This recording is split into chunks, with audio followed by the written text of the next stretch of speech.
नमस्कार, news world के खास कार्यक्रम इनसाइड राजतंत्र में आपका स्वागत है। मैं उमेश निगम। इनसाइड राजतंत्र में हम बात करेंगे राजनीति और ब्यूरोक्रेसी के फैसलों की इनसाइड जानकारी की। खुलासा करेंगे कि आखिर इन फैसलों के अंदर के कारण क्या हैं। आज सबसे पहले चर्चा करेंगे आईएएस के सेवा नियमों में होने वाले बदलाव की खबर पर। उसके बाद मध्य प्रदेश के हर जिले की बन रही जीडीपी वाली खबर की छानबीन करेंगे। फिर जल जीवन मिशन की सुस्त रफ्तार वाली खबर बताएंगे और अंत में खास सेगमेंट चलते चलते में ब्यूरोक्रेट्स का मजेदार किस्सा बताऊंगा। तो शुरू करते हैं खबरों की इनसाइड स्टोरी का सिलसिला।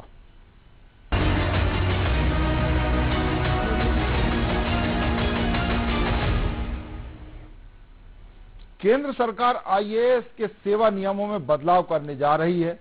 डीओपीटी ने आईएएस कैडर के नियम 1954, जिसमें मई 1989 में अखिल भारतीय सेवा जोड़ा गया था, अब इस नियम में एक बार फिर बदलाव करने का प्रस्ताव दिया है। इस बदलाव से अखिल भारतीय सेवा के अफसरों आईएएस, आईपीएस और आईएफएस का प्रतिनियुक्ति पर ट्रांसफर करने का पावर पूरी तरह से केंद्र सरकार के पास आ जाएगा। इस बदलाव पर केंद्र सरकार की दलील है कि राज्य सरकार प्रतिनियुक्ति के लिए पर्याप्त संख्या में अखिल भारतीय सेवा के अधिकारियों को उपलब्ध नहीं करा रहे हैं। राज्यों के लिए केंद्रीय प्रतिनियुक्ति रिजर्व में योगदान करना अनिवार्य है। इस वजह से केंद्र में अधिकारियों की कमी है। अखिल भारतीय कैडर के मौजूदा नियमों के मुताबिक अफसरों की भर्ती केंद्र सरकार ही करती है, लेकिन जब उन्हें उनके राज्य के कैडर दिए जाते हैं तो राज्य सरकार के अधीन आ जाते हैं। नियमों के मुताबिक किसी भी अखिल भारतीय सेवा के अधिकारी को उस राज्य सरकार और केंद्र सरकार की सहमति से ही केंद्र सरकार या किसी दूसरे राज्य में पदस्थ किया जाता है। अगर प्रतिनियुक्ति में किसी भी तरह की कोई असहमति होती है तो फैसला केंद्र सरकार करती है और उस फैसले को राज्य सरकार को मानना होता है। लेकिन कई बार राज्य सरकारें अखिल भारतीय सेवा के अफसरों को केंद्र के आदेश के बाद ही प्रतिनियुक्ति पर नहीं भेजती हैं। अब प्रस्तावित बदलावों के तहत जनहित में केंद्र सरकार अफसरों को केंद्र में पोस्ट कर सकती है और उस राज्य सरकार को तय समय में केंद्र के फैसले को लागू करना होगा।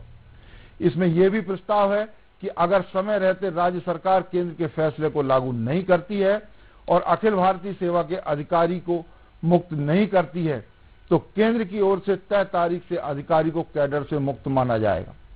जबकि मौजूदा नियमों में ऐसा प्रावधान नहीं है। प्रस्तावित नियमों में तय समय में राज्य सरकार को केंद्र के फैसले को लागू करने की बात कही गई है, जबकि मौजूदा नियम में ऐसी कोई समय सीमा नहीं है। डीओपीटी के सूत्रों के अनुसार सीडीआर पर आईएएस अधिकारियों की संख्या 2011 में 309 थी, जो अब घटकर 223 हो गई है। सीडीआर उपयोग के प्रतिशत 2011 में 25 था, जो अब घटकर 18% हो गया है। पूरे देश में जनवरी 2021 की स्थिति में 5200 आईएएस अफसर हैं, जिनमें केवल 458 केंद्रीय प्रतिनियुक्ति पर हैं। इसलिए केंद्रीय प्रतिनियुक्ति के तहत उपलब्ध अधिकारियों की संख्या केंद्र की आवश्यकता को पूरा करने के लिए पर्याप्त नहीं है। केंद्र में पर्याप्त संख्या में अधिकारियों की अनुपलब्धता केंद्र सरकार के कामकाज को प्रभावित कर सकती है।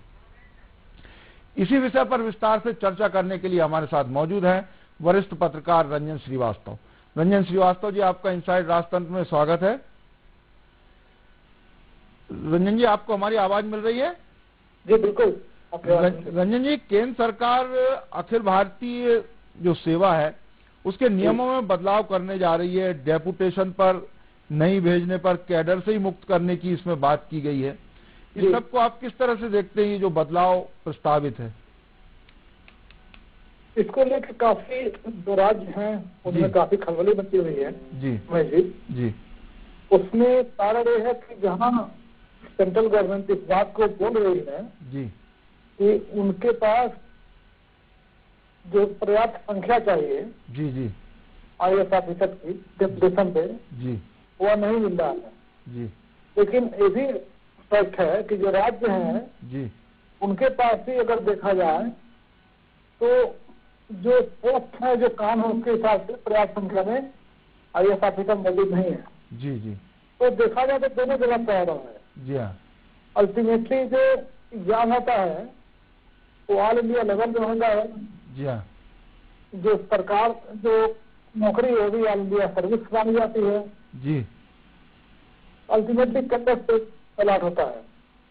तो जो पहले स्टेज एग्जाम का या सिलेक्शन का, जी वो सेंट्रल गवर्नमेंट के पास है, जी जी और फिर राज्यों का कैडर आता है जो उनकी डिमांड होती है। जी तो पिछले कुछ समय से अगर देखें आप, तो जो संख्या पे अपॉइंटमेंट होना चाहिए, जी उस संख्या पर अपॉइंटमेंट नहीं हो रहा है। जी इसी तरह राज्यों को भी जो जरूरत है वो पूरा नहीं हो पा रहा है। जी दूसरी बात, जो खलबली की बात मैंने इसलिए है, अभी आपने देखा कि एक टकराव हुआ था बंगाल चुनाव के दौरान। जी हाँ। उसमें जो चीफ सेक्रेटरी थे, जी उन्होंने मंच पीएम के साथ साझा नहीं किया था। जी हाँ बिल्कुल। जिसे कि एक डिसिप्लिन माना गया था, जी और उनको सेंटर में बुलाने की बात थी, उनको काल भी किया, सम्मन किया गया। जी हाँ, फिर ममता बनर्जी ने नहीं भेजा था। हमने का रिटायरमेंट पास में था जी, तो उन्होंने रिलीव करके अपना एक खुद को कैबिनेट में ही सॉरी सेक्रेटरिएट में कोई जगह दे दी। जी जी तो ये तो एक एग्जाम्पल बता रहा हूँ आपको। जी ऐसे कई राज्यों समय समय पे जी इस तरह की चीजें होती रहती हैं। जो कंसर्न है आईएएस के अंदर, सरकारों के अंदर कंसर्न है जी कि अगर किसी आईएएस कोई काम करने वाला है, जी तो उसको उस पार्टी विशेष के या उस सरकार विशेष के क्लोज माना जाएगा, और अगर सेंटर नाराज होगी इस बात से जी तो उसको वापस बुला सकती है, और उसमें स्टेट का दखल नहीं होगा। एक लंबा एक झगड़ा शुरू हो जाएगा।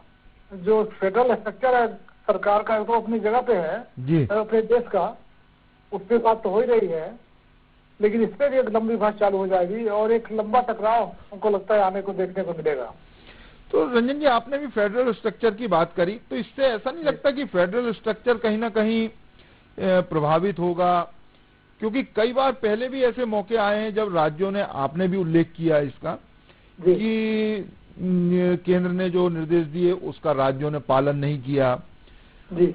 तो फिर इसमें तो आगे जाके और ज्यादा दिक्कतें खड़ी होंगी। हाँ, उसमें है कि देखिए, बहुत से मैंने भी देखा है, अपने काम करते हुए बहुत से ऑफिसर से बात होती है जी। तो बहुत से ऐसे ऑफिसर्स हैं जो स्टेट में कैडर मिलने के बाद वो सेंटर में नहीं जाना चाहते हैं। जी जी। बहुत से ऐसे ऑफिसर भी हैं जो अनुकूल परिस्थिति नहीं होने पे सेंट्रल में जाना चाहते हैं। सेंट्रल में, जी हाँ। ठीक, तो स्टेट का काफी उसमें दखल रहता है। भाई कोई जाना चाहेगा तभी तो आप भेजेंगे आप, लेकिन अगर इसमें बाध्यता हो जाएगी जी जी और पूरा दखल सेंटर का हो जाएगा जी, तो अधिकारियों के सर पर भी एक खतरा मंडराता रहेगा। पता नहीं किस बात से स्टेट गवर्नमेंट क्लोज समझ दी जाए जी, उनका बैड बुक में नाम आ जाए और उनको इससे बुलाए। देखिए, एक तो पार्ट है कि सेंट्रल में कमी है जी, वो आपको चाहिए, वो तो ठीक है, लेकिन इसमें एक हमेशा खतरा बना रहेगा जी और आने वाले समय में उस चिंता को हम लोग नजरअंदाज नहीं कर सकते जी, कि अधिकारिक मन में भय व्याप्त रहेगा जी, कि पता नहीं किस कारण से या किस डिसीजन से हमें वर्तमान राज्य सरकार के करीबी समझ लिया जाए या खड़ख्वाह समझ लिया जाए जी, और अगर सेंट्रल में दूसरी पार्टी की सरकार है तो हमें पनिश करने के लिए सेंट्रल बुला जाए। जी।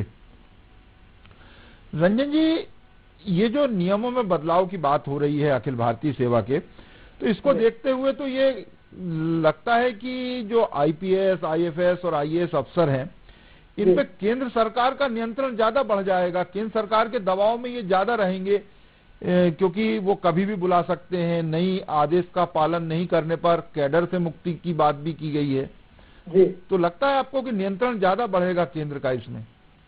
नहीं, बिल्कुल। वो जो अनजाना भय है, जी जी, देखिए, जो भी अधिकारी कर्मचारी हैं, एक जो आदर्श व्यवस्था ये है जी, कि बिना किसी सरकार के डर के, भय के, एक निष्पक्ष और एक खुले वातावरण में फ्रीडम के साथ अपना काम करें। जी, अगर उनके मन में एक भय रहेगा, अज्ञात भय रहेगा, थोड़ा भी अगर भय है, जी, तो उनको काम करने में दिक्कत होगी, समस्या आएगी। तो मैंने कहा, जैसे वेस्ट बंगाल से एग्जाम्पल है, पहले भी कई बार टकराव के एग्जाम्पल होते रहे हैं, जी जी, लेकिन स्टेट का दखल होता रहा है। जी हाँ, और जो फेडरल स्ट्रक्चर का जो हम जिक्र करते हैं, जी, उसमें राज्य और केंद्र दोनों जो एक दूसरे का जो अधिकार है जी, उस दोनों सम्मान करते हैं। जी हाँ, तो जब कैडर डिसाइड हो गया और कोई अधिकारी कैडर में आ गया किसी भी स्टेट में, जी जी, तो जाहिर है उस स्टेट के अधीन हो जाता काम करने में। जी हाँ बिल्कुल। तो उसकी पूरी प्रतिबद्धता उस स्टेट के प्रति होती है या सरकार के प्रति होती है, चाहे वो किसी योजना को इम्प्लीमेंट करना हो या कोई डिसीजन लेना हो, वेलफेयर स्कीम हो, तो भयमुक्त होकर काम करता है। लेकिन इस नियम इसके बदलाव के बाद जी हाँ वही करा, जब दोहरी व्यवस्था हो जाएगी जी तो उसको तो यहाँ भी कुछ काफी कंफ्यूजन रहेगा उसके दिमाग में जी कि मैं तो कर रहा हूँ, हो सकता है वर्तमान सरकार राज्य सरकार पसंद नहीं कर रही हो जी, या केंद्र सरकार पसंद नहीं कर रही हो, या अज्ञात भय उसके मन में रहेगा। और अगर इस तरह से, और दूसरी बात एक दूसरा उसका जो परिणाम है जी, तो मान लीजिए केंद्र सरकार के हाथ में पूरा कमांड आ गया, पूरे अधिकार आ गए, तो राज्य में वैसे ही कमी है अधिकारियों की, IAS